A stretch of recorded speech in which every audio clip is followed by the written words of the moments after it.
सुनत जमीउ खिसालिही इदरीस उन जो गुलाम आ बड़दो सलात सलाम आ ही विरद सुबह शाम आ सल्लु अलैहि व आलिही सल्लल्लाहु अलैका या रसूल अल्लाह।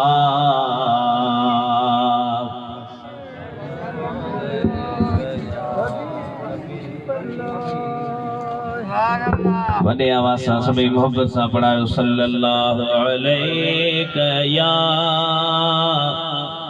रसूल अल्लाह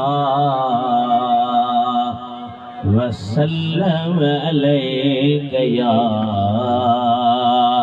हबीब अल्लाह। मुझा मुहतरम प्यारा दोस्तों अजीजो भाइरो अल्लाह साईं जा लखे करोड़े एहसान जे असाई अवां खे हिन फितनन वारे दौर जे अंदर पंहिंजे हबीब जे ज़िक्र करण जी तौफ़ीक़ बख़्शी आहे। दिली दुआ थी कजे उन्हनि दोस्तनि लाइ जन दोस्तनि हिन प्रोग्राम में कोशिश कई अल्लाह साईं उन्हनि जे रिज़्क़नि में रोज़नि में बच्चनि में मालनि में औलादनि में बरकतूं करे। अवां जेके परे वेझे खां आया हो काफ़ी देर खां वठी वेठा आहियो अल्लाह अवां जो अचणु वेहणु ॿुधणु पंहिंजे दरबार में क़बूल मक़बूल फरमाए। असांजे मोहतरम जनाब कारी साईं मोहतरम उबैदुल्लाह बुकियो दामत बरकातुल आलिया जन मूं नाचीज़ खे हिन प्रोग्राम में अचण जो हुकुम कयो। साईं जिन जे हुक्म जे मथां अमल कंदे हाज़िर थियूं अल्लाह ताला असांजी हाज़िरी पंहिंजे दरबार में क़बूल मक़बूल करे। मुझा दोस्तों मूं अवां जे साम्हूं अल्लाह जे पाक कलाम क़ुरान मां जल लफ़्ज़नि खे पढ़ियो आहे। उन्हनि में अल्लाह ताला पंहिंजनि वलियनि जे निशाननि खे बयान फरमायो आहे। बल्कि वलीअ जी वॾे में वॾी अहम निशानी अल्लाह ताला हिन आयत जे अंदर बयान फरमाई आहे ऐं क़यामत ताईं ईंदड़नि मुसलमाननि खे सबक ॾिनो त वलीअ उहे ई हूंदा जिन में हीअ निशानी मौजूद हूंदी। असां ई अवां त पंहिंजा मयार ठाहे छॾिया। हर माण्हू चवे थो जीअं मां थो सोचियां तीअं वली आहे। हर माण्हू पंहिंजे आहर पियो चवंदो बाबा फलाणो ॾाढो वली आहे ॾाढो बुज़ुर्ग आहे ॾाढो पोतल आहे। पोइ उहो वरी पंहिंजूं निशानियूं बयान करे चवंदो साईं हीअ निशानी अथसि न कंहिंसां ॻाल्हाए न ॿोलाए 40 ॾींहं ताईं कंहिं खॾ जे अंदरि वञी वेही रहे न निमाज़ न रोज़ो न ज़कात न हज। चवंदासीं वॾो ख़ुदा जो पोतल बंदो आहे पर अचो त हिकिड़ी तरह जी सोच आहे हिकिड़ी अल्लाह जे क़ुरान जेको फ़िक्र बयान कयो आहे त जेका तव्हां ई असां सोच था कयूं उहा सही आहे या जेका अल्लाह जे क़ुरान बयान कई आहे उहा सही आहे। अल्लाह जे क़ुरान त वलीअ जी पहिरीं निशानी इहा ॿुधाई आहे त वली मुत्तक़ी हूंदो परहेज़गार हूंदो। हाणे मुत्तक़ी छा खे चइजे परहेज़गार केरु आहे उन में कहिड़ियूं वस्फ़ूं हुजनि। वॾो आलिम अल्लामा फ़खरुद्दीन राज़ी उहो पंहिंजे तफ़सीर जे अंदरि पियो लिखे त अल मुत्तक़ी मन सलक सबील मुस्तफ़ा व नबज़ दुनिया वरा अल कफ़ा वजतनब अनिल हराम वल जफा वकल्लफ नफ्सहु बिल वफा। मुत्तक़ी उहो आहे जेको पंहिंजे पाण खे नबी पाक जे रस्ते ते हलाए। अब कंहिंजे रस्ते ते हले ॾाढा ॻाल्हायो मुंहिंजा साईं सिंधी मूंखे अचे थी बरोजगी कोन थी अचे। मुत्तक़ी उनखे चइबो आहे जेको नबी साईं जे रस्ते ते हले। बेटा फरमाए थो त शीनो शरीयत जा ताबे अच्छा तमाम वली उहे हन जेके नबी जे शरीयत ते हलण वारा। फरमाए तो शरीयत जा ताबे अच्छा तमाम तनखे तरीक़त जो मन में मच मुदाम हलिया हकीकत सामू मारिफत मकाम जन्नत पीतों जाम गुरखे गलिया का पड़ी। वली उनखे चयो वेंदो आहे जेको नबी जे शरीयत ते हले, जेको रसूलुल्लाह जे रस्ते ते हले। पर मैं तो सारे सिख सबक शरीयत जो सुहणी। सुभान अल्लाह। बेदीन खे वली न चइबो, बद मज़हब खे वली न चइबो, को वहाबी वली नथो थी सघे, को शियो वली नथो थी सघे। बेटा फरमाए थो त सारे सिख सबक शरीयत जो सुहणी। सुभान अल्लाह। फरमाए तो सारे सिख सबक शरीयत जो सुहणी तरीक़तों तिखो वहे हकीकत जो हक अदा मारिफत महक आए असल आशिक जो सल्लल्लाहु अलैहि या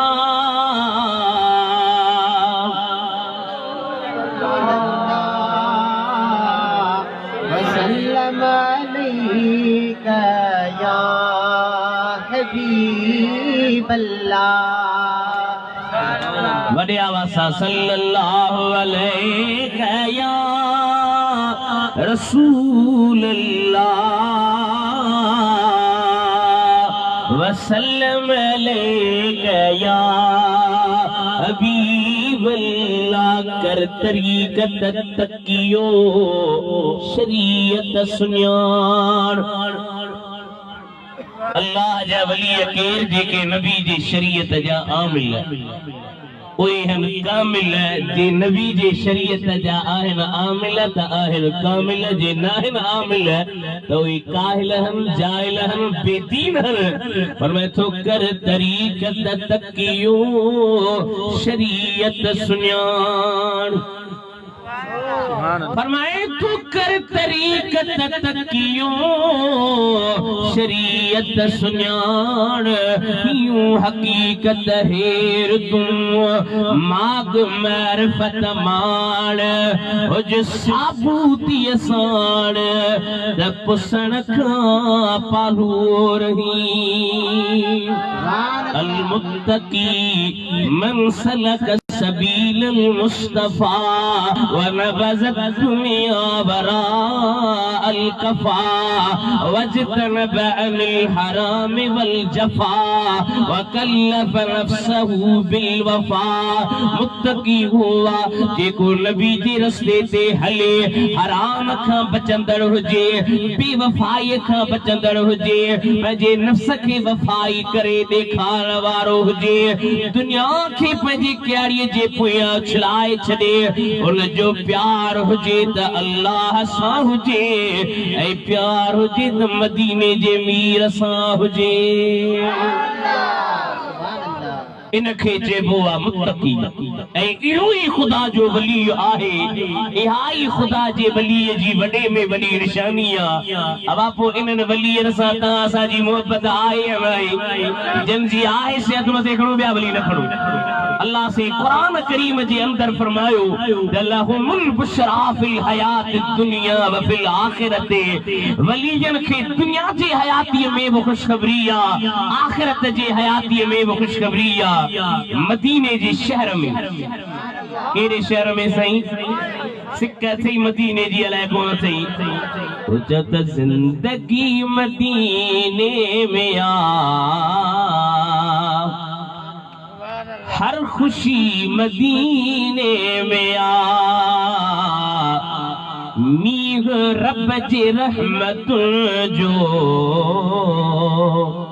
हर घड़ी मदीने में आ। अब आज तोखे बि हलणो आहे त गिरजी पड़ा इंशाअल्लाह मन इन बुजुर्ग जी सदके तुझी वाग मदीने वरी पवी जिंदगी मदीने में आ हर खुशी मदीने में आ मीर रब जी रहमत जो हर घड़ी मदीने में आ ताके केर जे बणा दादू वारा रुगी मदीनो मदीनो था जो मदीने में छा है हाणे बुधो त मदीने में छा है फरमाए तो झोलियूं पयूं परे जन दर ते अचण वार में जूं दादू वारो झोलियूं भरे खाली सो सखी मदीने में आ जिंदगी मदीने में आ हर खुशी मदीने में आ मीह रब जी रहमत जो हर घड़ी मदीने में आ जा अरबियुन इला रसूलिल्लाह एकड़ो बाराड़ी जो शख्स नबी से जे खिदमत में आयो साईं जी मुझा सहाबी गुलाम अल्लाह से कुरान में चयो आहे त वलीयन खे दुनिया में भी खुशखबरी आखिरत में भी खुशखबरी नबी से का पियो पूछे सही तहां बुधायो त वलीयन खे दुनिया में केड़ी खुशखबरी आ आखिरत में केड़ी खुशखबरी आ सही फरमाइन पिया दुनिया में इहा खुशखबरी आ जो वेठो त दादू में हुंदो अख बूटींदो त कदे अर्श जा दीदार पियो कंदो सुठा ख्वाब ॾिसंदो सुतो त पिपरीअ जे अंदर पियो हूंदो पर अखियुनि खे बूटींदो त मदीने जे मीर जे जलवनि खे ॾिसंदो बेटा फरमाए थो जे थिया हल हबीब सी सुमण तन सवाब सुभान अल्लाह न चई सुभान अल्लाह पोया कोन था जो भक्त जी सिकत न जा हथ मथे खणी जो सुभान अल्लाह फरमाए थो जे थिया हल हबीब सी सुमण तन सवाब फरमाए थो जे थिया हल हबीब सी सुमण तन सवाब नीन हेराए निंदसी खुश कयाऊं ख्वाब ओ सियणो अजाब दुनिया तनी दूर थियो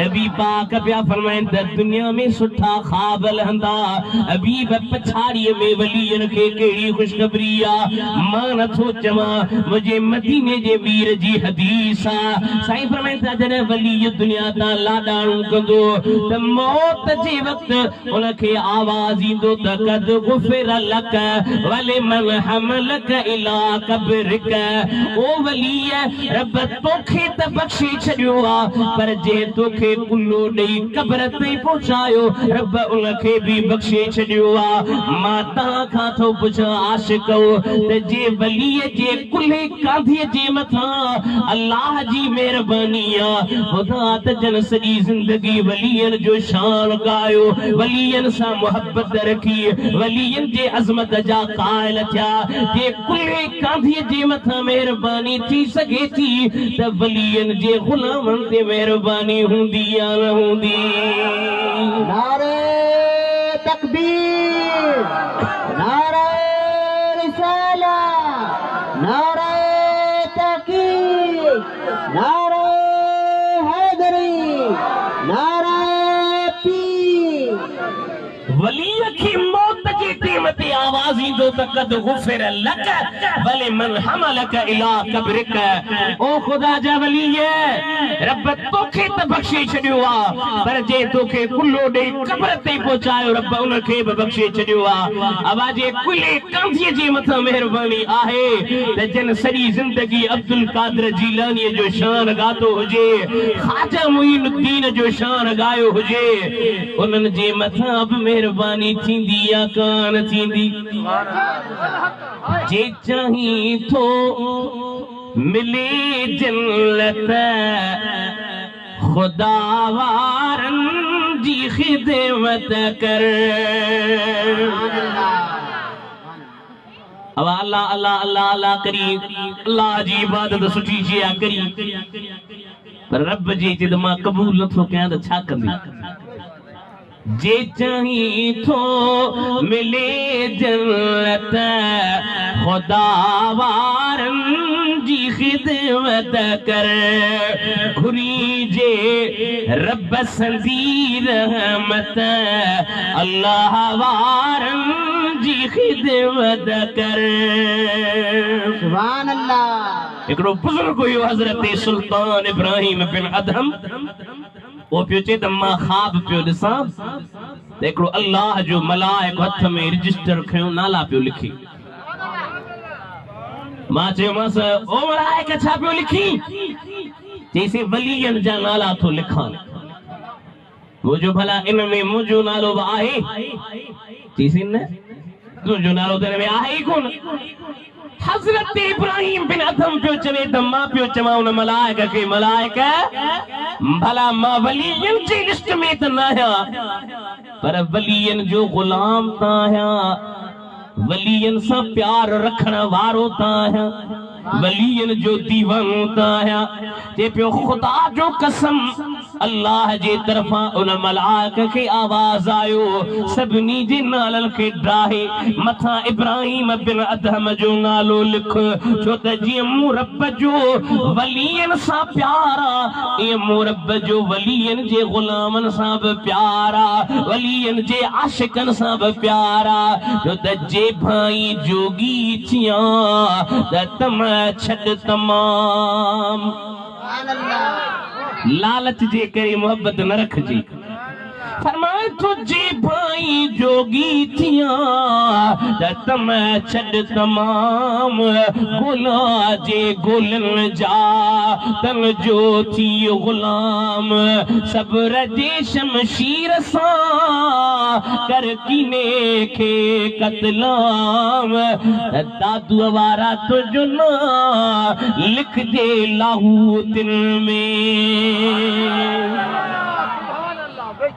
या वलीअनि जी गुलामी आहे जेका तोखे महबूब जे दरबार ते पहुचाईंदी।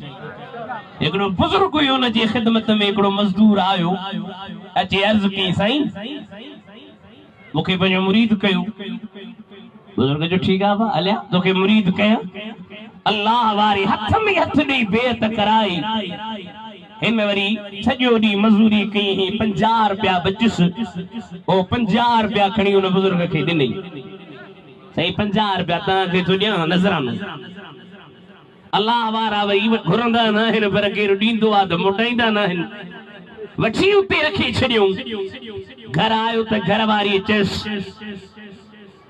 अॼु न अटो आंदोसीं, न सामान, न सीधो, काशे न वठी आयो ही। कि अज आयो बुजुर्ग हो हजरत सैयद सुलेमान शाह तोनसवी, उन बुजुर्ग जी खिदमत में वनी मुरीद थिस।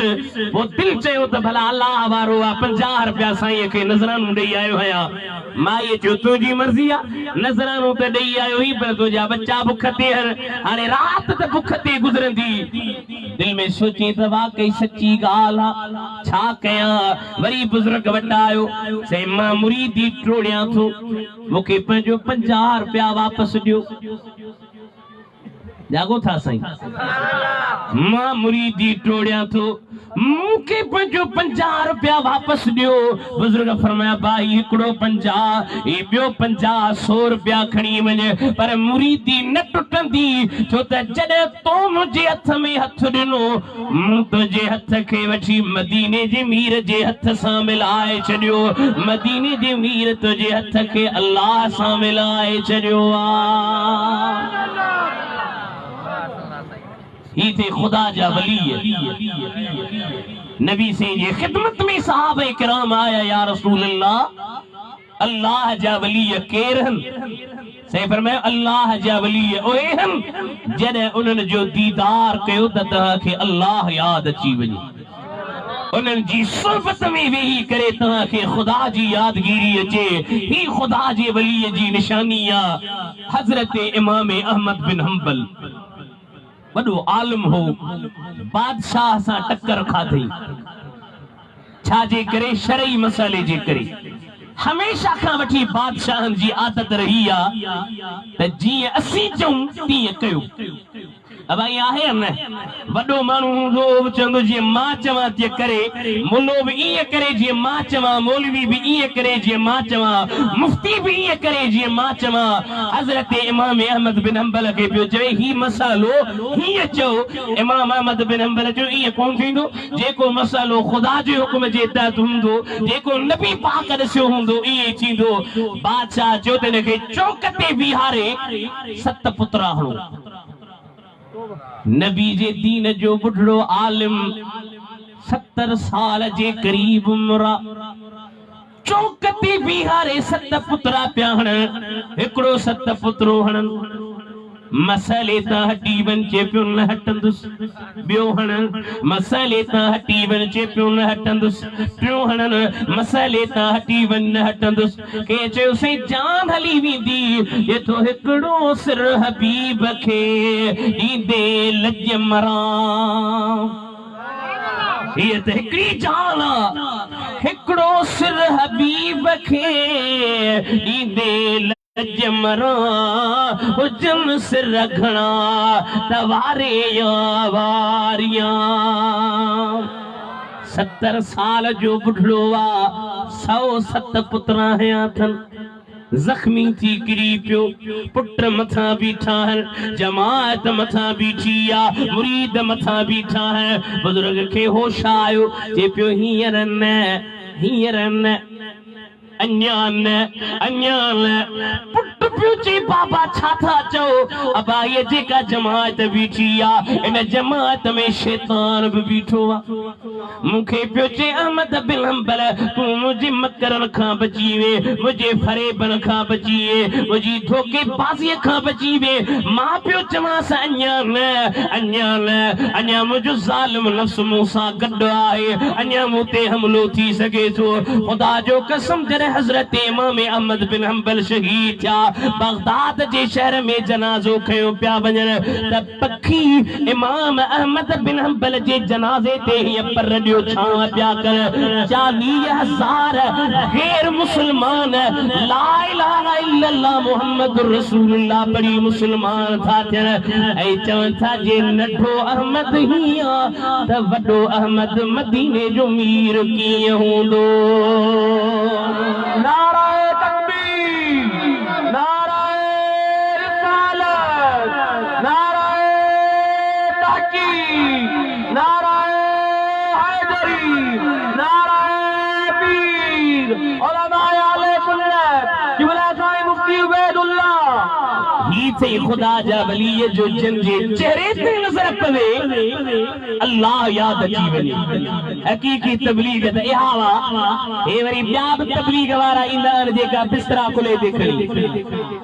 सम्झो था अलाए कोन था सम्झो, नाराज़ त कोन था थियो न।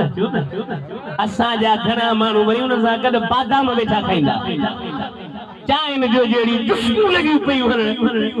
हवाई नबी जा गुस्ताख इन्हनि खां बचो, पाण बि बचो, पंहिंजे ईमान खे बि बचायो। तव्हांजे जामिया मस्जिद मां केरु घड़ियाल चोरी करे वञे त पादर हणंदोसीं या न? ॻाल्हायो बाबा, थोरो टाइम मूंखे वरी ॿियो जलसो आहे। तव्हांजे जामिया मस्जिद में जेकॾहिं केरु नुख चोरी करे वञे त विढ़ंदोसीं या न? पादर हणंदोसीं या न? माना घड़ियाल जे चोर खे पादर हणो, नुख जे चोर खे पादर हणो, दरिये जे चोर खे पादर हणो ऐं ईमान जे चोरनि खे पादर छो नथा हणो? जेके तव्हांजे ईमान खे फुरीन लुटीन उन्हनि खां बि पाण खे बचायो। ही किताब आहे बादशाह पीर जो लिखियल गुनियत तालिबीन। बादशाह पीर खे मञो था सभई या कोन था मञो? सभिनी जी मोहब्बत आई। बादशाह पीर जन किताब लिखियो अरबी में, वरी उन जो सिंधीअ में तर्जुमो असांजे वाल साहब कयो आहे। ॾाढो सुठो तर्जुमो आहे। ही किताब वठो पढ़ो ऐं बादशाह पीर जो लिखियल आहे, घर में पियो हूंदो त बि बरकत आहे। दुरूद शरीफ पढ़ायो सल्लल्लाहु अलैहि या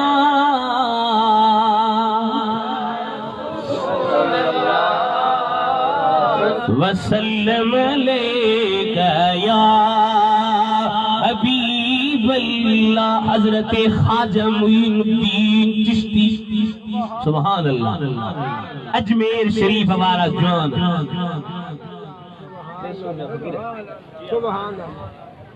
अज मुझे करे अजमेर में डुकारी दुआ त खाजा के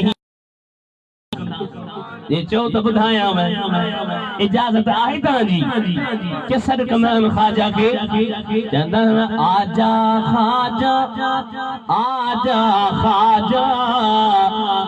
सोए भाग जगा जा खाजा।